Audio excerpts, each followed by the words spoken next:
The biggest lie ever created by humans is skincare products. Studies prove that 90% of them contain carcinogenic chemicals, ingredients found in 99% of breast cancer cases. Even so-called natural products, 60% of them still contain harmful chemicals. But how can the skincare industry, valued at $184 billion, be a lie? Let me tell you, only 10 to 20% of skincare products are scientifically proven to have any real benefit. The truth will shock you. Welcome back. Let me read you this quote from Harvard Medical School. Routine skincare is a realm where there's little science to be found. Many of the products you use on your face every day, scientifically, they do nothing. But wait, you say, I use natural, organic products. Okay, check this out. The skincare industry, worth $184 billion, has given birth to another sub-industry, natural and organic skincare, worth $11.54 billion in 2023. Do you know what's truly scary? Skincare products are considered cosmetic. That means they don't need FDA approval. Words like organic, natural, clean, or dermatologist recommended, they have no legal definition. No one verifies them. Any company can say its product is organic with zero proof. That's a fact. And when I learned that, I was stunned by this statistic. Women use on average 12 skincare products daily, exposing their bodies to 188 chemicals per day, most of which are unregulated and many of which are carcinogenic. Men use fewer products but still absorb around 85 chemicals a day. Listen, today's video is super important. Not just for women, but for men too. Whether you're a guy or a girl, skincare products can cause cancer, kidney issues, hormonal imbalances, and general health problems. This is a massive issue. But let me ask you, why do skincare products even exist? Logically, humans have lived thousands of years without skincare. Suddenly, we need moisturizers, scrubs, sunscreen, protection from dirt and air. Why? We don't really need it. But I was shocked to learn that skincare goes back 4,000 years before Christ, to the ancient Egyptians. They took care of their skin using natural ingredients, olive oil, herbs, honey mixed with soil, to create exfoliants. Queen Cleopatra was known to bathe in donkey milk to exfoliate her skin. Turns out donkey milk contains lactic acid, which really does exfoliate skin. Soft, young-looking skin was seen as a sign of fertility. Beautiful skin meant a woman could bear children, and it wasn't just the Egyptians. The ancient Greeks did the same, using olive oil, herbs, oats, and eggs as skincare. Even in their mythology, Aphrodite, the goddess of love and beauty, was described as having soft, youthful skin. Ancient cultures had idols they wanted to emulate, and beautiful skin was one of the traits. That continued through the Middle Ages, when aristocrats avoided the sun to keep their skin pale and flawless. In the Victorian era, 19th century, smooth skin was a sign of elegance and class. In the early 20th century, Hollywood emerged. All the stars had flawless skin. And from that moment in history, one idea was born. Perfect skin equals a perfect person. That idea still exists today. Wrinkles, pimples, discoloration, all seen as bad traits. If I told you there's a witch behind that door, what did you imagine? Someone with deep wrinkles, right? The stereotype is real. A 2023 study found that people with acne are perceived as less attractive, less healthy, and less social. So yes, your skin heavily impacts your first impression. A 2020 survey showed that the younger you look, the higher your chances of career success. Makes sense. Now we're obsessed. Anti-aging creams, wrinkle removers, skin lighteners, exfoliants, moisturizers, skin glosses. There are so many products now. So how did people even start buying into replacing something natural with something manufactured? The Industrial Revolution changed everything. With advancements in chemistry and manufacturing, we started making things in mass quantities. Slowly, society shifted from a needs-based system to a desire-based one. People began buying things they wanted, not just what they needed. During the 1800s, the world's biggest skincare brands emerged: L'Oreal, Vaseline, Nivea, all born in this era. Let me tell you the story of Vaseline, one of the first skincare brands ever marketed. It began with a 22-year-old named Robert Chesebro. He was studying petroleum and noticed something. Oil workers would extract a gooey substance from their drilling tools and apply it to burns and cuts. He took a sample, studied it, and turned it into what we now know as Vaseline, or petroleum jelly, a byproduct of oil drilling. Robert marketed it hard. He reportedly walked the streets of New York, burning himself and applying Vaseline to prove it worked. By 1874, Americans could buy Vaseline in supermarkets. It was advertised not only as skincare, but also as a product to polish wood. People didn't care what was in it or whether it was natural. They were told it worked, and that was enough. And that's how skincare works today. Let's fast forward to the 20th century. Skincare products started incorporating chemicals, like parabens, for example. An EWG study found that 75 to 90% of skincare products today contain parabens. But what are parabens? They're preservatives. They extend shelf life and prevent mold, bacteria, and fungi. They're in most skincare and makeup products. But makeup is a whole other story. We'll cover that later. Parabens. Longer shelf life, more profit. But a 2004 British study found parabens in 99% of breast cancer tissue samples. These chemicals enter your body, even if you're not drinking or eating them. When applied to the skin, your body absorbs them at up to 6 times the rate of ingestion. A documentary called Toxic Beauty revealed that 99% of people have parabens in their urine. These chemicals travel through your body, reach your kidneys, and get flushed out. What do? They disrupt the endocrine system. They mess with your hormones. They increase cancer risk in women. They mimic estrogen, leading to weight gain. In men, they reduce testosterone and increase lethargy and fat gain. Today, you can find paraben-free skincare, but check your labels. Parabens often appear under these names: methylparaben, propylparaben, butylparaben, ethylparaben. And parabens aren't the only dangerous chemicals. Phthalates, for example. What are phthalates? They're plasticizers used in everything from clothing to cosmetics. In skincare, they're responsible for the smooth, silky texture of your products. They improve texture and feel. But phthalates also disrupt hormones. They reduce male fertility and can cause birth defects. One Harvard professor in Toxic Beauty said these chemicals are passed on directly to children. Newborns are being born with chemicals already in their bodies, affecting brain development and stunting growth. Animal studies show increased cancer risk. Human research is still limited. In 2010, a study found that 97% of Americans had phthalates in their urine. One dermatologist in the documentary said this: "You should fear skincare chemicals more than the ones in cigarettes."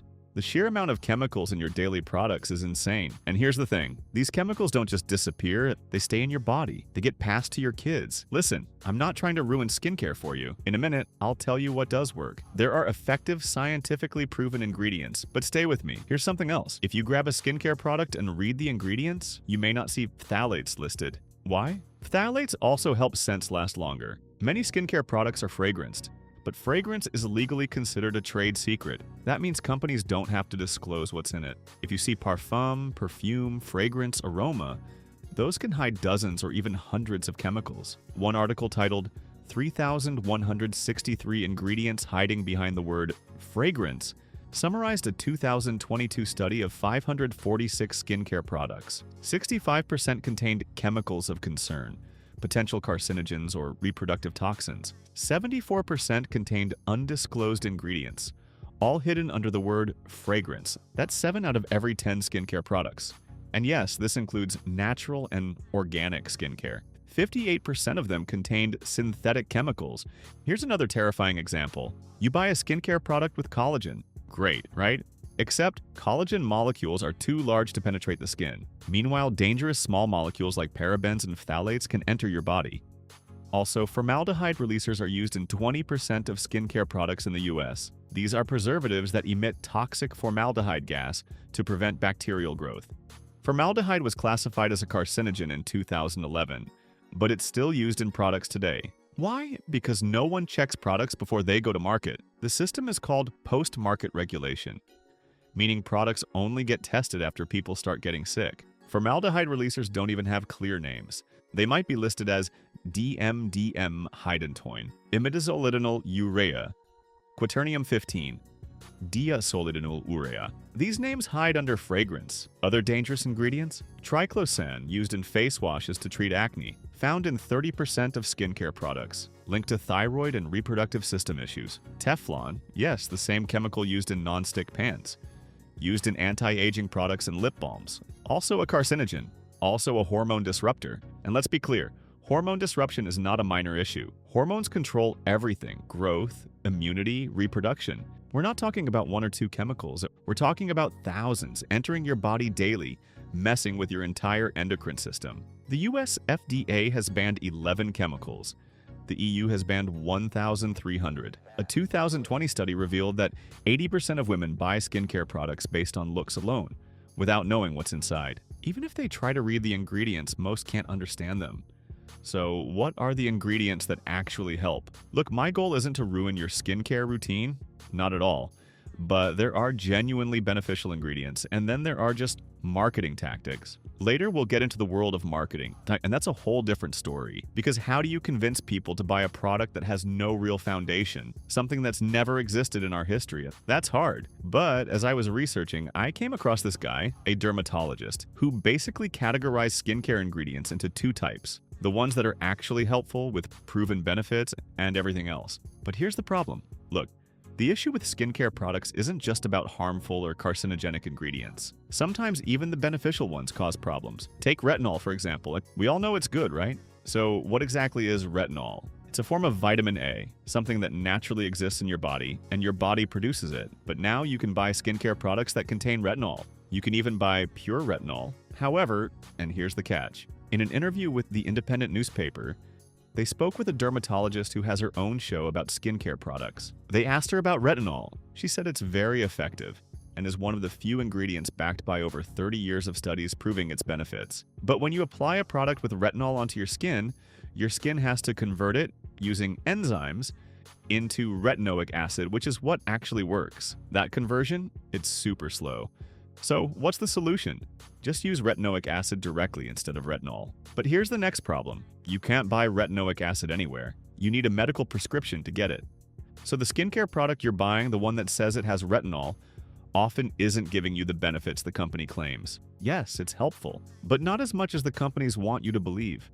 Now let's go back to marketing. How did these companies actually convince us to buy these products?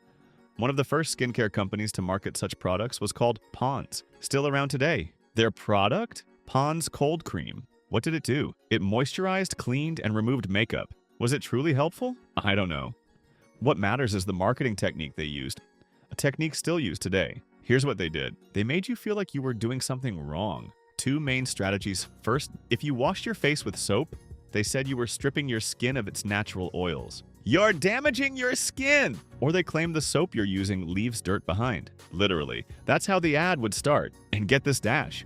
Pond's themselves were among the founders of the whole skincare routine concept. In other words, they weren't just selling a product.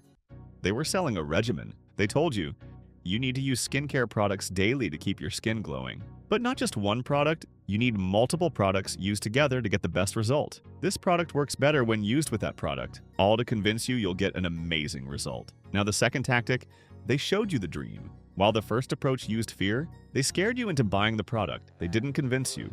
They pressured you. The second approach, they let you decide to buy by showing you the dream. That's exactly what influencers do now. And according to a 2019 report, 67% of people base their skincare decisions on what influencers promote. Influencers show you a perfect life and then show you the results of a product, often completely unrealistic. The truth? They probably only use the product once just to film the ad. They open the jar, shoot the video, then say, I've been using this product for a month or two. But did you know, most skincare products take at least 3 months of consistent use before you can see real results. So what are they really doing? They show you the product dash, then show you the life you might have if you use it. They make it seem like using the product will give you confidence, that you'll walk down the street feeling amazing.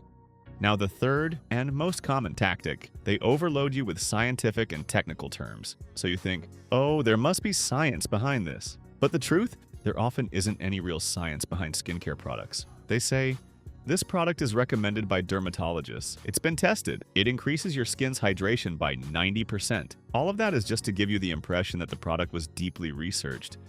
But in reality, most of those percentages you see in ads are based on very weak studies. Finally, these things have nothing to do with reality. The truth about skincare products is this. They invented something humanity never needed, so don't overload your body with unnecessary chemicals. But if you do want to take care of your skin, look for ingredients with well-documented effectiveness. Hyaluronic acid, retinol, azelaic acid, niacinamide, which is proven to moisturize the skin. And when you go to buy a product, I'll link a site for you in the description. Search for the product you want to buy. See if it contains any harmful ingredients, then make your decision based on that. Or dash. Just open ChatGPT on your phone and ask it, what can this product do to me? Seriously, the world of skincare products is so strange. Some ingredients have no scientific backing at all, and so be careful when you decide to buy something. Take care and stay safe.